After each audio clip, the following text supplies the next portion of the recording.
What I'd like them to understand is that they clearly contribute to regenerating the economy. That's where they're coming from. But actually they also regenerate communities, and also, probably more importantly than anything, they regenerate individuals. And what I'd also like them to be aware of is, can we broaden this and see it as not just young people? Can we see it as everyone who wants to get actively involved?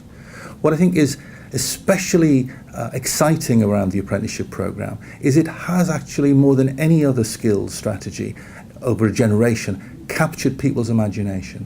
It's captured the imagination of young people, it's capturing the imagination of parents, and more importantly than ever, it's capturing the imagination of employers.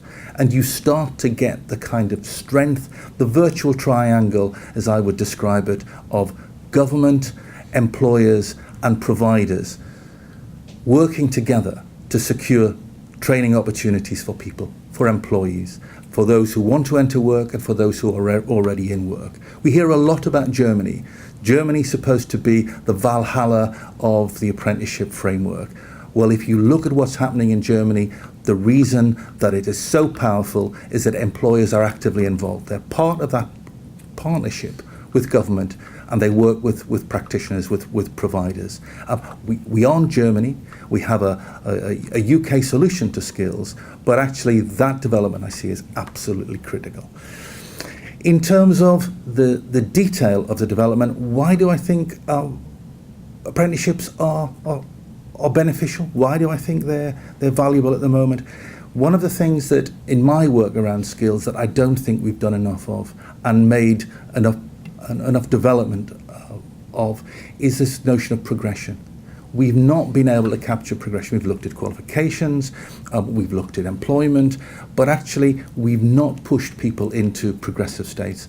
And with the frameworks that are being developed now, young people have the opportunity to start at a level 2 at an intermediate program. Once they've consolidated those skills, once they've got the confidence that deep learning will bring and practice, they will then move into the advanced program. And with the engagement of universities and employers, the higher level skills, the higher level apprenticeships, now they provide a magnet to draw people through, which I think is absolutely critical. Why else do I think the apprenticeships are important? Again, in my work and skills, I've always been concerned about there being a lack of a license to practice. The apprenticeship frameworks, as they're being developed, are starting to create the license to practice in sectors. It started relatively small. Now we've got more and more sectors actively involved. I'm really excited about the notion of the financial sector being involved, because that has always been one of the bastions of their own training, their own development programs. So again, the license to practice. We've lost the notion of occupational qualifications over recent years. We focus on academic, we focus on vocational qualifications. In fact, actually, apprenticeships are talked about as vocational qualifications. What I see, the bundle of learning and engagement around apprenticeships, is they really are occupationally specific.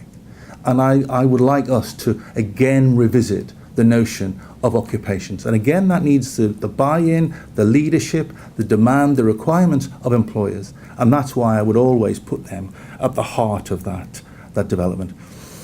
What also we're driving forward, and John Hayes and also shadow ministers as well, and Gordon Marsden and others are committed to this, is apprenticeships are about real jobs. They're not about the promise of real jobs, they are about real jobs.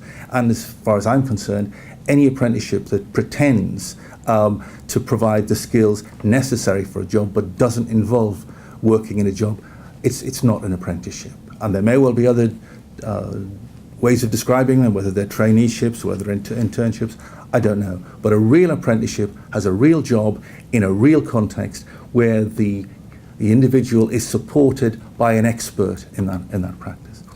And I think that's another important element for me that people don't capture, they don't understand. We focus, when we do focus on the individual, we focus on the individual learner. What we don't spend so much time on is the master or the mistress or the supervisor or the trainer who's working with that apprentice. They're learning too. They're learning new skills of communication, new skills of judgment, new skills of assessment or verification. But more than that, It brings them back into their employment sector. It helps them remember what good and what great looks like. We've all been in jobs for a period where we start to become a bit more relaxed, maybe not as proficient, maybe not as expert as we can. But with that virtual engagement, you have a way of upskilling existing employees alongside the apprenticeship framework, which I think is also important. I also think that what is critical is that we move into a situation where we stop fretting about our apprenticeships equivalent to academic qualifications. They are apples and pears. What I would say is that a practical education, a practical training opportunity builds the confidence and confidence and capability of an individual in a way that nothing else can. It engages them intellectually, it engages them physically, and if it doesn't sound too highfalutin, it engages them spiritually and morally too. That notion for me, as an educator, of working with the whole person is absolutely central.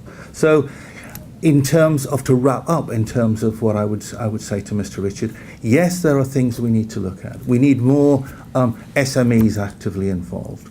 We need more sectors with progression opportunities. We need to sort out the various triggers and stimuli that will engage and disengage individuals. But please start from the basis that the apprenticeship framework is a journey that we're on, a policy journey which has not reached its end, in the same way that it's a learning journey for those people who are prepared now in a way that's never happened in my working life to invest their time, their energies, their skills, their talents in an apprenticeship program.